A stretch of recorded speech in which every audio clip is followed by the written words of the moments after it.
now already come to the last session for this morning program, which is the second panel discussion with the title From the Outside In, the Exchange Between Politics and Society for Climate Action. This panel brings together experts from the governmental and non-governmental side who will talk about the responsibility of society and politics in tackling the climate change. Let me therefore introduce you to the following speakers. David Reinberger represents the citizens' interests in climate protection at the Wiener Umweltanwaltschaft of the city of Vienna.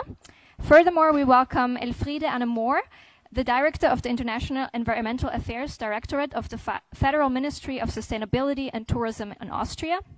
Moreover, Monika Fröhler will join this panel. She is the CEO of the Ban Ki-moon Center for Global Citizens.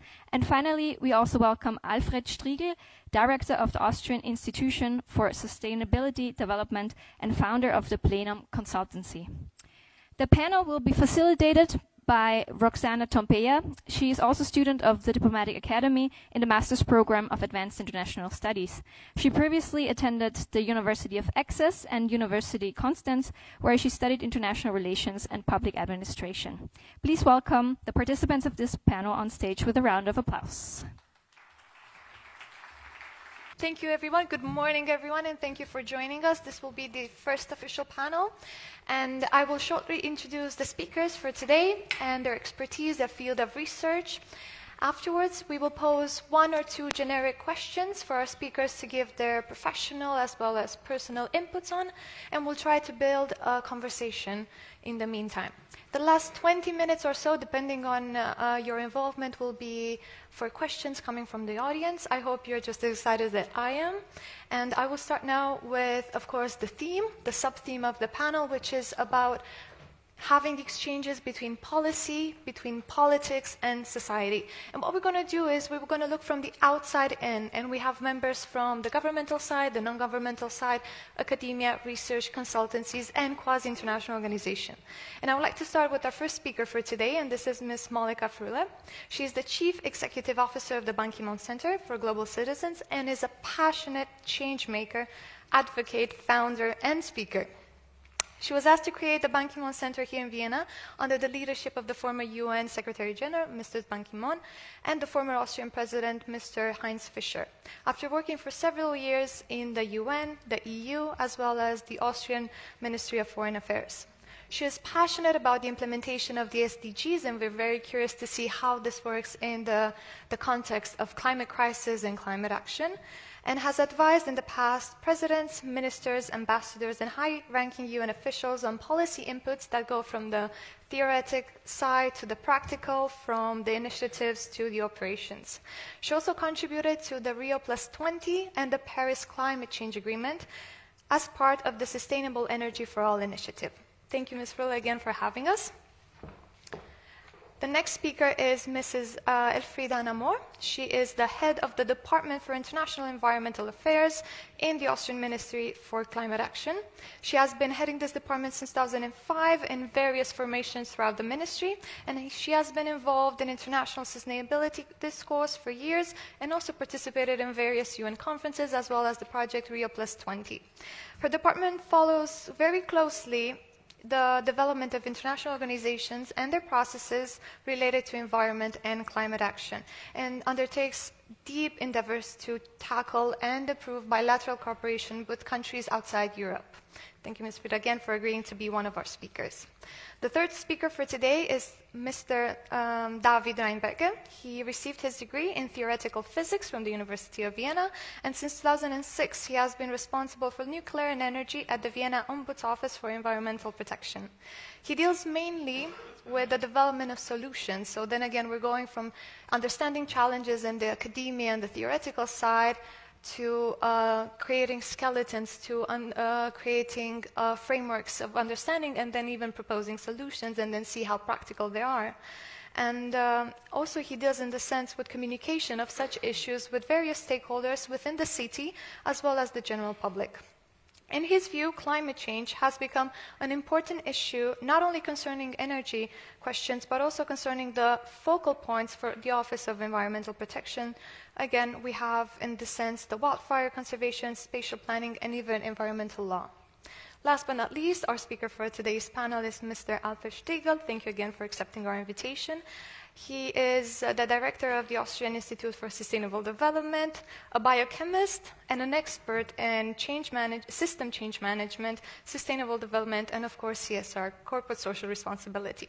He is also the founder and director of Plenum, as an association for holistic sustainable development and an eco-social company. And then we're going to see exactly what does it mean to represent an eco-social entity and bring to the negotiation or even the discussion table the private side within members of governments and other representatives.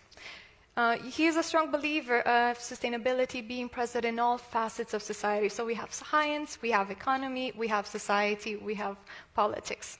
As part of its mission, Plenum concentrates on the unfolding of one's potential while raising awareness of the economic, social, and ecological potential of companies. Mr. Stegel, thank you very much for accepting our invitation, and we're very happy to conclude the brief introduction of our speakers this morning. And I would like to start with a general question, and I would like to introduce a perspective for each of you to think about. It will be very nice if you could have a think throughout the brief narrative and then share some of your inputs or opinions with regards to the next narrative. And the story is the following. In recent years, court litigation for the environment and climate has been increasing worldwide, and it's urging all available tools, both national and international, to be put to use. Climate and environmental issues are becoming a people's cause. They're not just on the macro level treated, but also on the micro one, and are being transferred through our national courts based on the constitution and fundamental rights and laws of each country. Now more than ever, it seems that the recourse to justice is a necessary tool to overcome the shortcomings of administration, of policies, and decision-making regarding environmental protection and the fight against climate change. In that sense, what is, in your professional opinion, what is your professional opinion with regards to the actions that can reflect such a direction?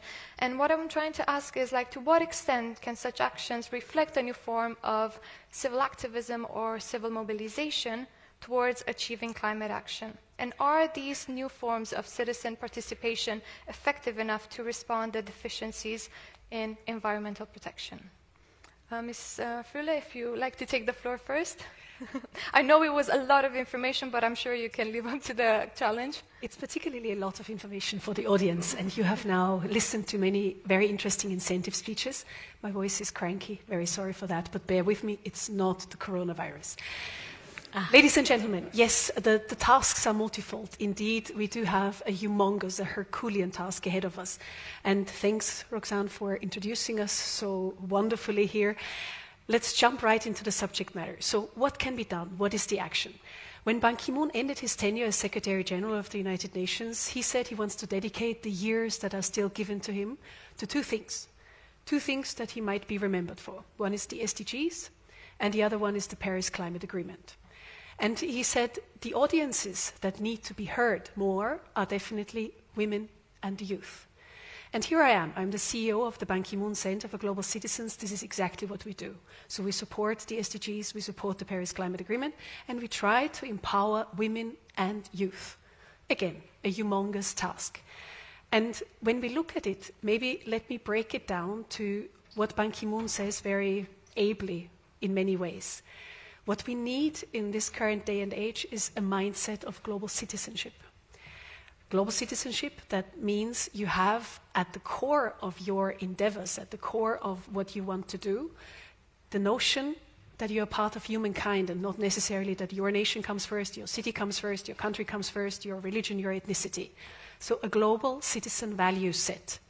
What we need, secondly, is knowledge about the SDGs, because the SDGs are the best global governmental plan that we currently have on our planet. We have never gotten any further than that. SDG 13 is the topic of today. It's climate action. And what we need as well is 21st century skills. They need to be taught, they need to be scaled, and it pertains to digitalization as much as it pertains to entrepreneurial skills. And an entrepreneur would look at the problem that we currently discuss probably in the following system. What is the problem? Where's the challenge that I can make as a business opportunity that I can meet, and what are the actual opportunities for my input into that? So problem. Maybe can the assistants help me to pull up slide number 3? Is that possible, or can I click through it myself? Okay, wonderful. The problem. The biggest emitters that we currently are facing are obviously big countries. China, US, India, Russia, to name them. China, if you have emissions of 100%, China takes 27% of that 100% share of CO2 emissions. The US, 14.5%, India, 6.8%. Now, fair enough, big emitters have to do a lot. Where there is a big challenge, there is a big opportunity. So if we are looking at many of the arguments, and I don't know whether you encounter that as well, at least in my case, when I'm talking to people on the street, in taxis, in restaurants, they say, we are so small as Austria, as Europe. What can we do actually? And by the way, more CO2 is great. Trees need CO2. So why should this equation be suddenly negative if we emit too much? And there's the answer in this slide. We know about the natural carbon cycle. We know that indeed we are equalizing about 440 tons of carbon emissions by seemingly vegetation and land. Also, the oceans are absorbing a lot of CO2, but we as humankind are producing in surplus, unfortunately, up to, and this statistic is rather old now, the stats say 35 gigatons, too much a year. And this is exactly the problem. This is where the whole crux of the matter lies. So the challenge is vast, and of course our budget that we have to tackle it is very small. When I go to slide number 7, and I will cut it short so that I'm not abusing the other speakers' time, this is the current state of play. From 1850 to 1999, we have emitted 1,010 gigatons of carbon emissions. In the years from 1999 to today, we have emitted 500 gigatons of carbon emissions. What we do actually now have as a carbon budget left, if you compare it to Paris Climate Agreement, is a carbon budget of 335 gigatons. We are emitting per year, as I've already said, 36. This is this little gigaton component down here, which, according to rough estimates, gives us a carbon budget of 8 years. 8 years until we are talking about a warming of 2 degrees Celsius, if not more, because the effects are sort of exponential. This infographic is based on IPCC information and can be found at Information is Beautiful. And definitely, I'm sure that co-speakers will have their insights into the numbers. Only believe in the statistics you faked yourself, but this is at least the most accurate that I could pull up. The opportunities, and I would close with the opportunities. We're often very much focused on the challenges and the problems, and it seems daunting. If you're eager to hear an amazing TED Talk about solutions, please check out Project Drawdown. They are partners of the Ban Ki-moon Center, and we have featured them prominently. They have issued an idea of the 100 best solutions to curb climate change, to draw down CO2 from the atmosphere. Many of it won't be surprising to you, I'm sure. These 100 solutions, all of them have to be implemented. But some are more weighty than others. And one that I particularly like to uphold, and I hope I get the chance to talk about it later on, is something that you would probably not expect. Girls, education, and reproductive rights. And you might wonder, you're not talking about solar panels, you're not talking about wind turbines, you're not talking about refrigeration. No, I'm talking about reproductive rights and girls' education. Why? Because the planet is in an uprise of population, and we will have about 10 to 12 billion people in 2050. And if we don't get that one right by empowering women and young girls, we will not get climate change right. Thank you. Thank you. Thank you very much.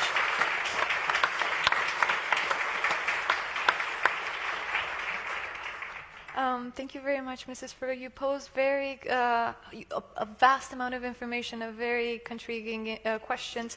But the one just before the situation with education and educating young girls and investing in and their well-being. It was about developing a solution on the holistic side. So it was more about generic provision of solutions.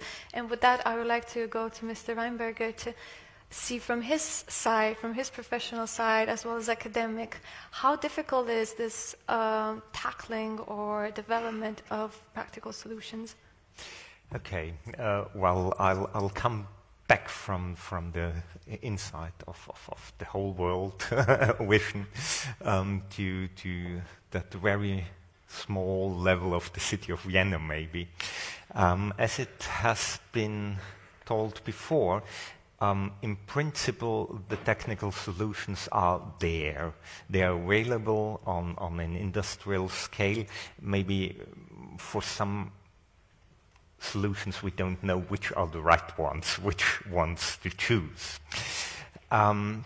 So from my point of view, that's not the major problem. The major problem is getting people involved. And when I talk about people, I talk about people like us, experts. I talk about the people out there at the street, and I talk about politicians. We always say we know our goals, and well, that's partly right and partly totally wrong, because we know the goal, we have to stop our CO2 emissions, and maybe more, we have to get CO2 out of the atmosphere. But is this a goal for someone on the street? Because nobody has a problem with CO2. I can breathe, it's okay, it's sun shining, I have no CO2 problem. The problem we have, and we have to communicate, are the effects of the CO2. And we're talking about China as a major emittent. For me, Vienna is a major emittent because per capita we are emitting more than every person in China and every person in India and every person in the whole of Africa. So it is our problem. We can't talk about random nations that have formed in the last 50 years. So just look for China. They have to do something because they emit 27% of the CO2. So what we should do, what we have to do, what we do in our daily work at the Ombuds Office is trying to make the people recognize what does climate change mean for them and what are the goals. The goals are a greener city. The goals are less cars in the city, that children can leave the school buildings without the risk being driven over by the next car from some parents picking up their children at the named school. These are perspectives people could be given.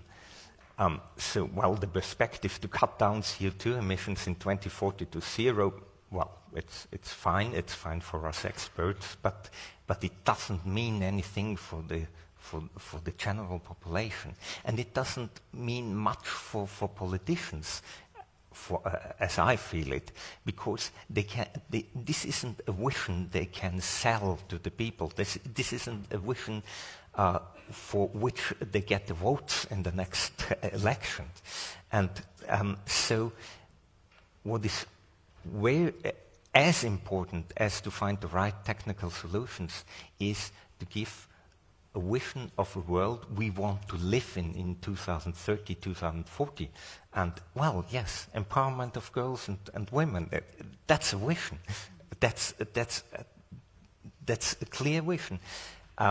Empowerment to work for a living without going by car for 1 hour every day.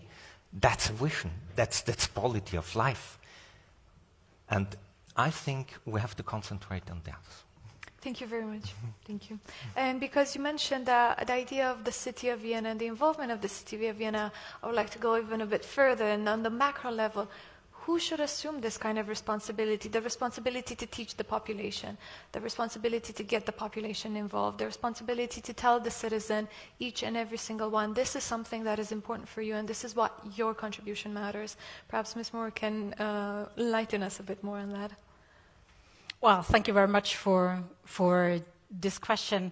And I think the answer to the question who has the responsibility for awareness raising, for providing possibilities that citizens get involved or get information, it's not there's not one solution or one responsible institution or administration. You can't say this is the only responsibility of governments or this is the only responsibility of NGOs. I think you need activities everywhere. You need it from ministries, from the administration, from policymakers. But what we have seen in the last year with the whole climate movement, it's very clearly that you have a huge impact if really NGOs, youth movements, smaller groups, citizens group work together and really communicate and also come up with their requests and what they see. I mean, I've been working in the environment ministries for the last 20 years, and the environment ministry in Austria was founded roughly 40 years ago, a little bit 40 years ago, and this was the time at the early 80s when people felt the real environmental problems. You had a lot of pollution in rivers, lakes. You really had dying forests, etc. So there was the understanding on all sides that we need to do something. And this was the big problem, or is the big problem with climate change. Because, for example, I could subscribe everything Katharina said this morning, and climate experts would have said this 15, 20 years ago already. But it was only heard and listened to from experts who were working in that field. And it was not such a big understanding and broad understanding because you couldn't feel climate change. You can, as you said, you don't see the CO2 in the air, you don't see it. But what you see with the whole climate movement now is that people more and more feel that there is something happening, that the rain is not coming, that the heat days in Vienna are increasing, that people are thinking, is it really worse to have have an apartment on the top level of a house? Is this really a good idea or not? So this is what we also see. This is changing a lot now, and this also then, of course, helps with political decisions. And we heard it also in the presentations this morning. There wouldn't be a European Green Deal like it is. There wouldn't be a commission now in Brussels, as we would see it, with these priorities, if we wouldn't have the movement. And also the coalition agreement in Austria with all the content on climate change is because nobody, and we've seen it in the election campaign, no political party could not address the topic. I mean, you would have different opportunities or different opinions how you can tackle it, or how big is the priority really to do something. But it's clear that is, as you said, it is now a people's cause. And of course, the administration or ministries like us, we can support this. We have involved stakeholders in many of our processes. We will continue to do that. I'm involved in many international processes, and for example, for the climate conferences since many, many years. We have always, in an environmental NGO and a development cooperation NGO in the Austrian delegation, since several years now, we always have 2 youth delegates in the delegation, and this is for us really a rich source of, getting new ideas and also have the dialogue. And I think also for the NGO representatives and the youth, because they get access to information they would usually not have if they would be there as an NGO.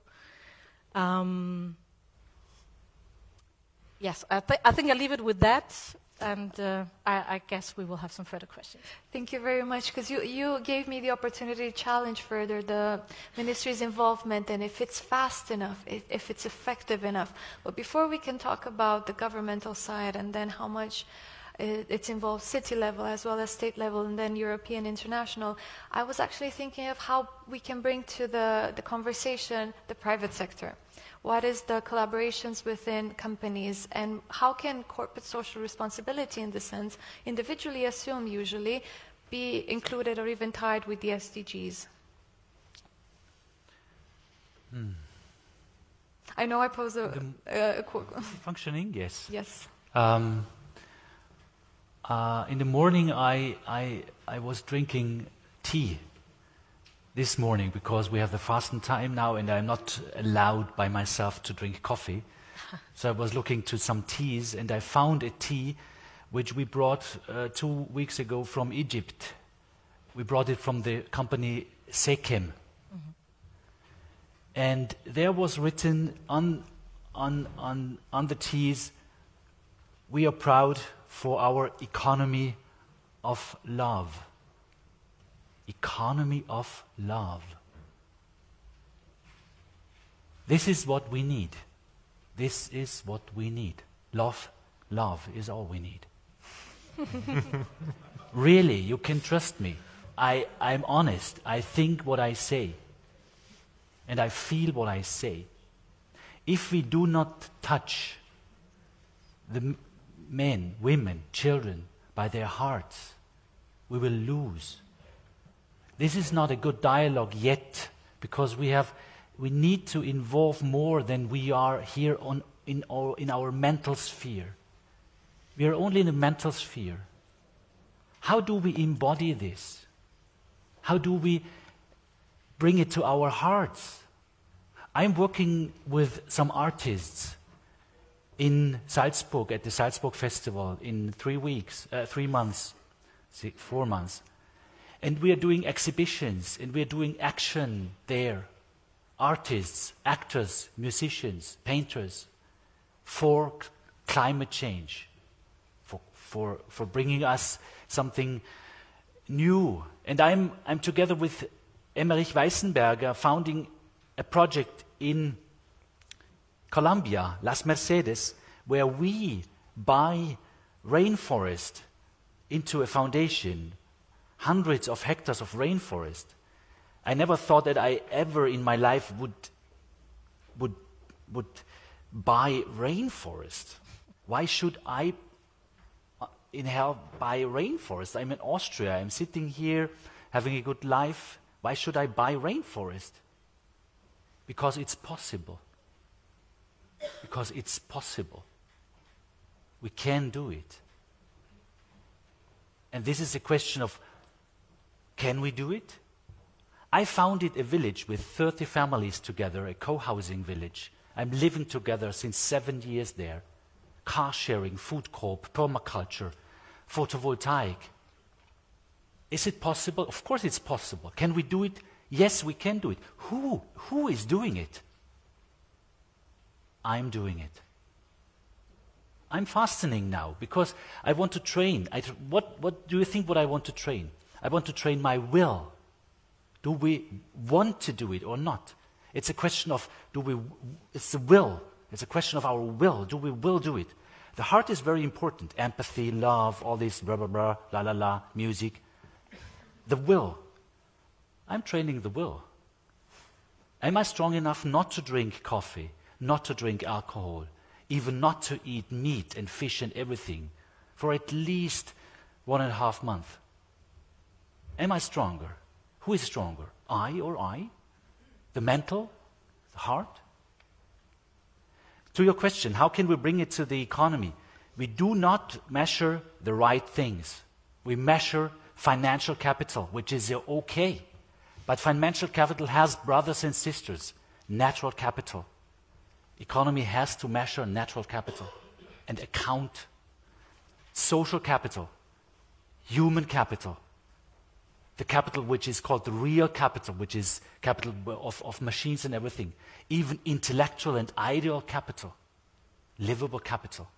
What do I say is we need diversity and diversification in capitalism. We will never ever succeed this capitalistic area now or age when we do not diversify. And we have all the tools. We can manage it, we can measure it, we can compile it, we can make reporting on it. There is everything invented. The International Integrated Reporting Council has invented the 6 different capital forums, and some companies are doing like that, and so on and so forth. There are so many possible good examples. SECEM was voted to one of the most inspirable places which gives the world hope. It's one of the 10 most hopeful places in the world. And this place, it's an economic place with more than 5,000 employees and many, many other farmers together with them. And what they do, they write on their products, we are proud of our economy of love. Thank you very much for your absolutely insightful point of view. I must confess that I feel compelled now to bring even more questions, because I did not expect to put that much emphasis on one's heart rather than one's mind and social responsibility. And because you mentioned oftentimes the idea of the possibility if one has enough will and determination. I feel compelled to ask, is one individual case enough to be universalized? Can one case work for everyone? And in this sense, because we're bringing together member states, from different international organizations, we're bringing together private sector. I'm thinking about the work of UN agencies in industrial parks, for instance, in building up a circular economy for cities that is implementable, not just throughout China, but also in Latin America. They have a lot of projects. Can these type of projects be replicated? And how can we focus on their efficiency and still remember that the people should be at the center? Not just the ones that are to be brought in the new ecosystem, but also the ones affected at the very granular level, as we talked about this morning, the ones that have day-to-day needs, fears, and challenges, and they have to think first for their families, first for their near future, and afterwards to their responsibility, moral, ethical, natural, however we like to put it in the epistemological sense, towards the greater good. And perhaps in that sense, if you feel comfortable, I would like to start with you, Mr. Striegel. First of all, I want to say there is hope. And if one person and one human being is trying to do it in a good way, there is hope. Even there is only one left. 1 out of 8 billion. There is hope, because one is doing right. Maybe a second or a third is doing right then. What is right? What is right and what is wrong? What is good and what is bad? Maybe we have to overcome with this. Maybe we need to have a dialogue. If you speak in love, you do not see black or white. You see, of course, different colors. You see different actors. Everything which is here now on the globe is somehow trying, having a good life, enjoy, but also spread empathy and love to each other. And I think in economy we have to learn a lot. We have an elbow culture, and we have competitiveness. And I think this competitiveness is not at the right place for our society. Economy is taught in the first lesson at the university, is there to serve people. I do not want to compete in servant leaders. To serve means to love, to nurture, to give. Competitiveness is important. I want to have it. I want to have it in, let's say, in arts or in sports or somewhere. We want to run and want to be faster than the other. But in serving each other with very, very important, let's say, means and with vegetables, with food, with everything, there we cannot have this competitiveness. So we have to rethink how to live, and we can spread this. There are many networks which try to do living in another way. I founded Pioneers of Change, where we have different ideas and trainings, and I founded Quintessence, where we try to bring joy and love into economic networks. But we have to cooperate. And cooperate is not the same than compete. What we learn is competing and not to cooperate. Cooperation is very, let's say, not hard. Hard is not the right word, but you have to learn it step by step. And how? By doing it. By doing it. Walking, the talk, doing, cooperate. For instance, I had a master course. I was doing it alone for my own company, Plenum, 15 years, 15 times, Quintessence Masterclass for Sustainable Economics. I did it 15 times and I said, stop. No, I want to cooperate. Now I cooperate with 3 other companies, and we do it in a cooperative way. So we share. We try to bring the things together. Yeah.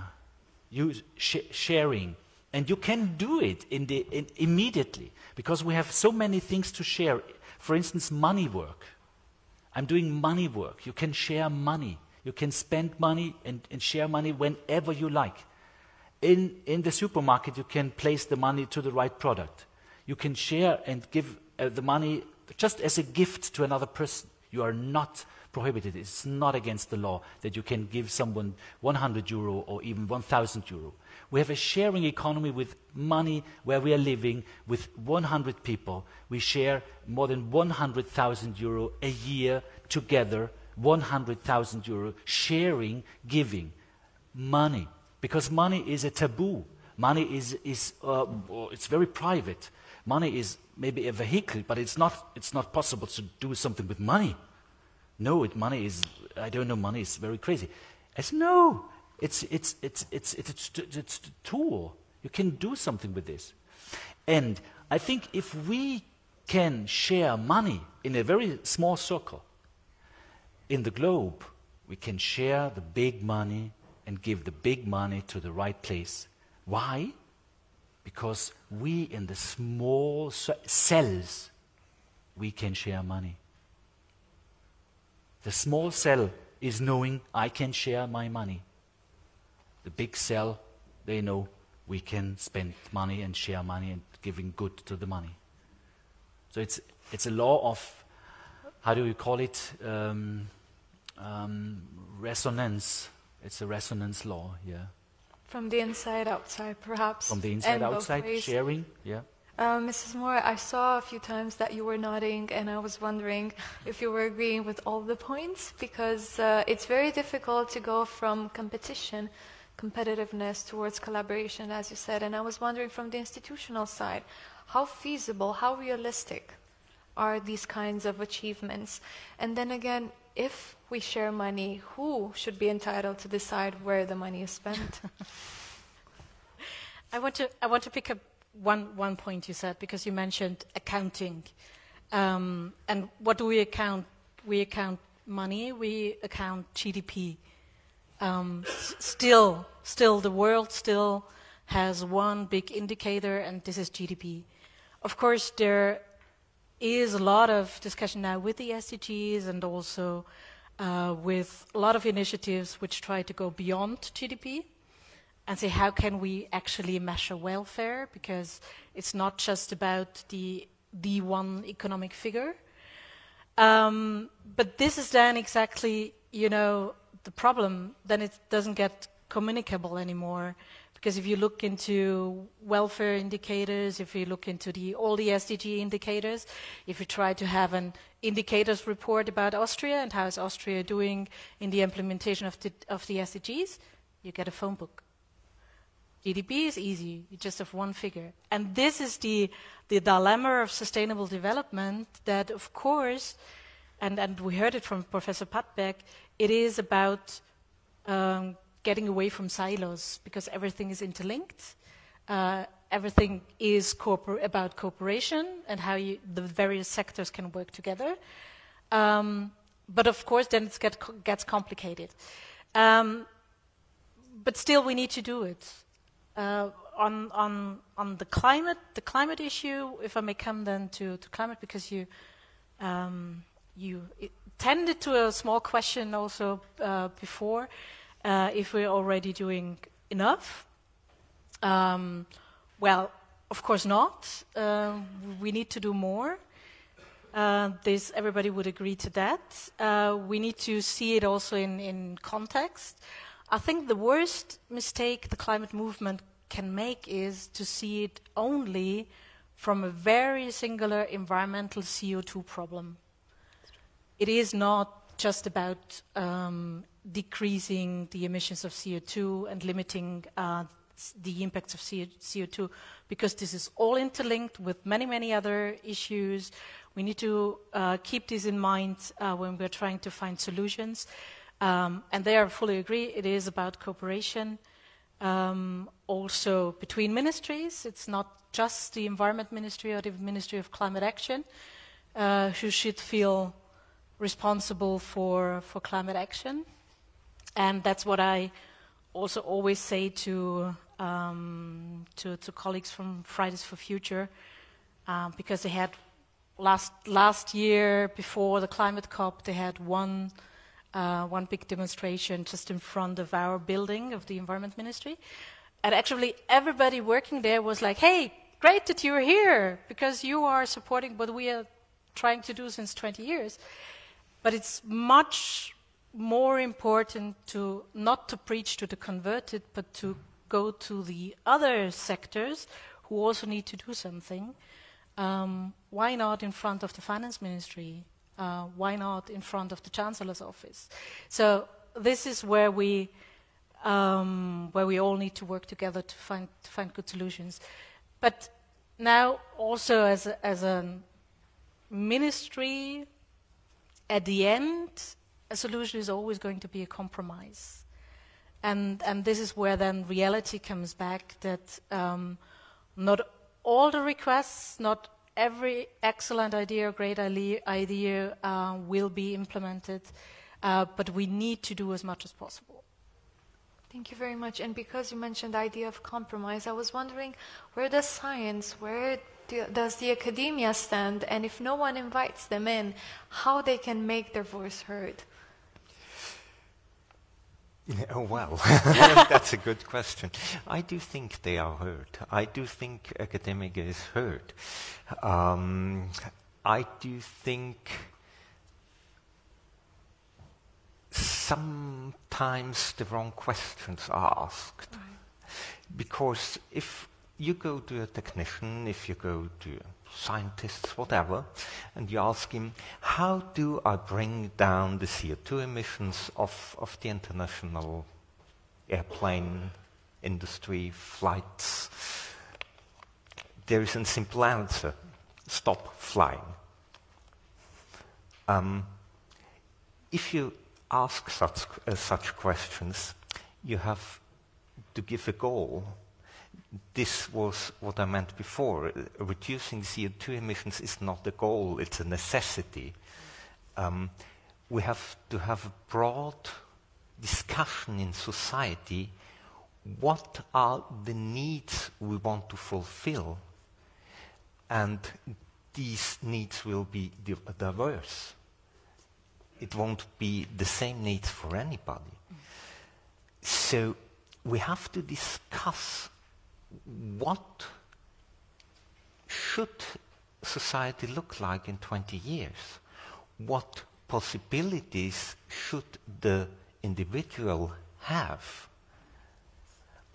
What kind of services should be provided by the society for its members? And which services are no longer provided or are additionally provided? And that's the big question, where we must get people in. And then you can ask the academic, then you can ask the experts, can we reach all these goals together? or can we only reach this set of goals or that set of goals, and then society can decide again. But first we have to define, what do we want? Is it necessary for us to travel 20,000 miles a year for everybody? Do we want that? Is this the main goal we should head for? Or is the main goal that everybody has green space and parks in front of his house?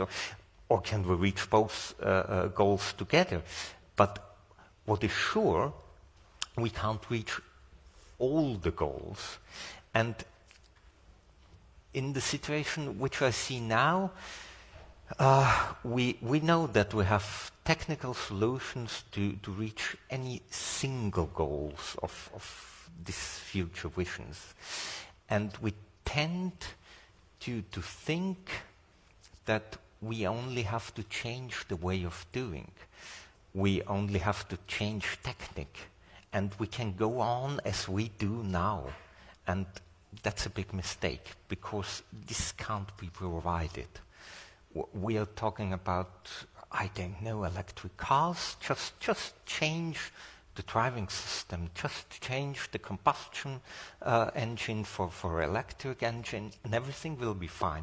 We gain some percentage in effectiveness of using the energy, but it won't work for every sector if we just change the technology. So the important thing is, it's a change of society, it's a change the way we act in our economic system. And that's important to communicate, because I don't think that's acknowledged out there at the point. I very much agree with you, and I really liked how you pointed out the differentiation between what are the goals and what are the necessities, what are the needs, because the needs are imperative for everyone. The goals might be achieved individually as well as collectively, and because unfortunately our time does not allow for much conversation formal-wise, but nevertheless informal it will be granted afterwards. I would like to ask each and every one of you, because you posed a very interesting idea at the very end in a quick answer. What do you see, or how do you see that society should look like in 20 years, as you said? And coming from your professional, your personal as well background, what is the most important lessons we as individuals, members of academia, consumers, citizens, members of different political parties, organizations, or institutional bodies, what is the one lesson we should all take when thinking how society should look like for us in 20 years? Ms. Freire, if you have any ideas at the beginning. I would like to still use the time to comment, because yes, please, love and sharing, absolutely important to achieve the goals and to be human at its core. So I agree, economy needs to probably shift and change. It's not only CO2. Evidently, it is not only, it's all interlinked. And I hope that you did not misunderstand my intervention. It's not a shaming and blaming of certain countries or shaming and blaming on CO2. That's not what is meant. What is meant is that the system that we are operating in is dependent on one another. And that leads me to the concluding remark of, I meant what I said before. Having a global citizen mindset will very much be connected to collaboration rather than confrontation. It is about empathy, team building. It's about knowing the other one and wanting to serve the other one, as you put it. And therefore, the appeal to all of us is, as aloof as it might sound, let's be passionate global citizens that act with passion but also compassion, which means that we understand cognitively what's going on, that we feel strongly and passionately for wanting to make the change, and working on having the next generation not worse off than we are. And I think that's the one want that we all have in common. We don't want our children to be worse off than we were. That's sustainability at its core. Thank you very much. I think that deserves a round of applause.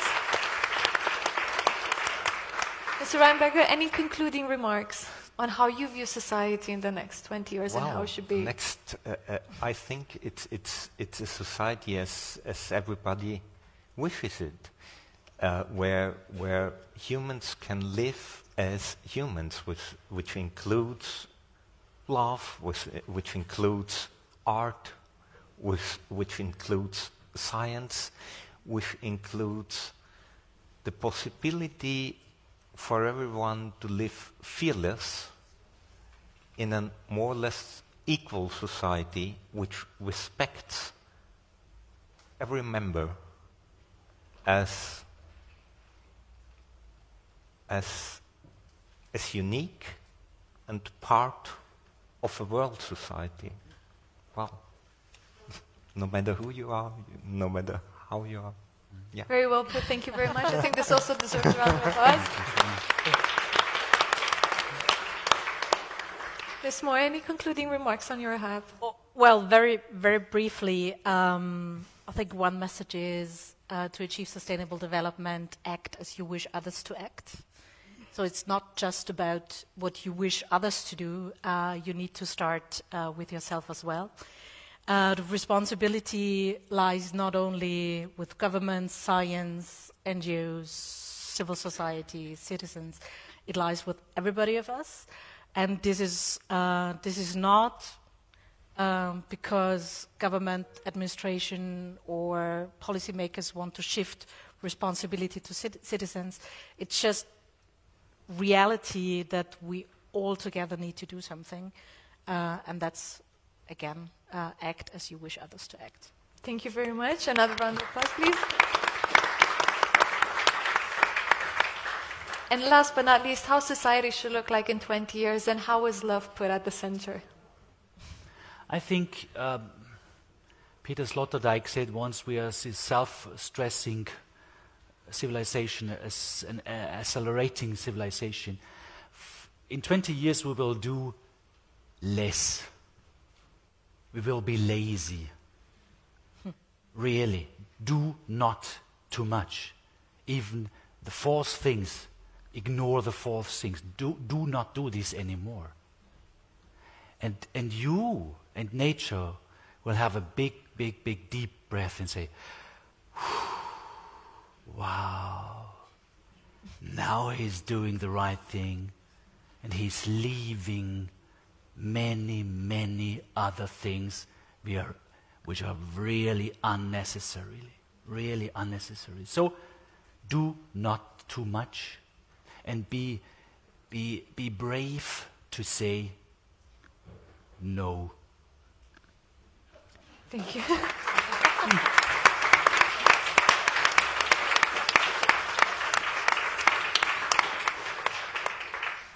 With much warmth and a lot of heartfelt messages and a lot of inspiring information and content, I would like to thank all of our speakers for this morning's panel. You have been a true inspiration.